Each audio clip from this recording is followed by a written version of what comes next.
Nazlin Umar, let me try and get her titles right. Presidential aspirant, running on an independent platform, I believe. Shosho tells me that she's a president of the Caucus for Independence. Have I gotten that correct? Yes, you have. Welcome to the program. I'm honored to be here with you. First things first, presidential candidates are supposed to be filing details of their 2,000 supporters from at least 24 counties and to submit those to the IEBC. Have you managed to do so today? So far? That's the deadline today. And today from 18th to 22nd. Yes, from today till next week. Now, as you're aware, I have filed a petition number 214 against IEBC, and it was certified urgent. And yesterday, inter partes, it was heard, and the court noted that IEBC was mischievous, discriminatory, and biased in not releasing those presidential forms for me. Apparently, for everybody else, you're supposed to download them on the line, on the internet. Yes. But then they are arguing on the basis that when you do download them, the downloads do not have their logos. So you want so the 5,000 independents are supposed to go physically to their offices and collect these forms for signing.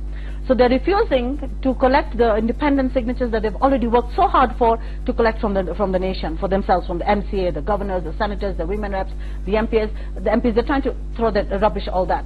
So now the conclusion in court yesterday was tremendous for the nation of independent Kenyans. Yes. That they have now accepted that they will have to accept all those forms from Kenyans. But they have a separate rule for independence. Like every time I would meet Chebukati, I've met him in person, I've written letters to him. He says, oh, they've gone for printing. Oh, they've gone for printing. They're not coming back from the printers yet. Now, I had no choice but now to compel to move to court. I'm curious to find out, have you been in touch with him since yesterday? Has he responded? His lawyers responded in court. And the laws were IEBC and the Office of the Registrar of Political Parties were well represented yesterday. And we moved to court on two levels. I as the presidential contender and as the president for the Caucus of Independent Candidates of Kenya. So the caucus, all the registered members' names, everything was before the court as well. Okay. Congratulations on your move. Can I take you back to my first question? Yes. Have you managed to get the 2,000 signatures? Yes, quite a lot. I think just about maybe a few counties are remaining. We've managed to capture a majority. Now my issue was I have them on forms that are not regulated by the IEBC, on forms that we had to create on my own. Now IEBC is saying we're not going to accept that, but now the court has compelled them to release them to me yesterday. How sure are you that the signatures you have are from independents, not people affiliated to political parties? I like that question. The reason being, this is another issue that I've already, it will be heard in the main petition, stated for the 3rd of next month. I've said the IEBC is trying to bar all independent candidates. Now it is creating a new regulation which is unconstitutional. The constitution is very clear. You need 2,000 signatures. Let me defend the IEBC because they are not here. You say they are trying to bar. Some would say that they are trying to vet to ensure that only those who are very serious about representing Kenyans will get through to the No, that's not the situation. If you have the signatures, then you're coming with them and you've been nominated and you have been cleared by the Registrar of Political Parties, your symbol has been cleared. That's all the clarity you need. You can't say now, IEBC has the authority to decide who is serious, who is not. Even if it's a joker who rises up in Kenya today and so complies with the rules, he has the right to buy. Every Kenyan has the right to buy. Now, where I'm saying IEBC is guilty and was found guilty by court yesterday is when it says that it has refused to give me the results, the forms, one. Now it has been compelled. Secondly, they admitted before court that now they'll receive the signatures from the other candidates down on the ground in all these other elected posts. So they're not going to bar them because they did not use the forms. They're not giving them the forms. That is the issue. Now, the issue of independent voter, there's no such terminology in the Constitution. The Constitution, I think Article 137 is very clear.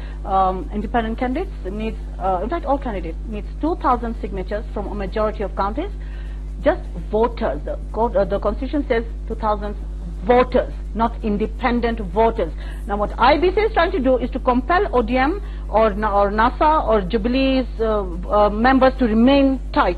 Kenyans are independent. You may be ODM, you may be Jubilee, but the day you go to vie, you will decide who you are voting for. Allow me to take you back to your list because that's what we came here today to talk about as one of the big issues as we count down to next week when the deadline will elapse. My question to you being, do you have any members within the list that you've collected of 2,000 names? You say you're almost there, who belong to other political parties, and how can we then be certain that they really support you when they are affiliated to other political parties? Let me tell you, one for example is the sitting member of parliament for Kikuyu, for Kiambu, Nyanja. He's a signatory registered member, and I'm sure he's supporting the president, maybe, but they're supporting me now. They are tired.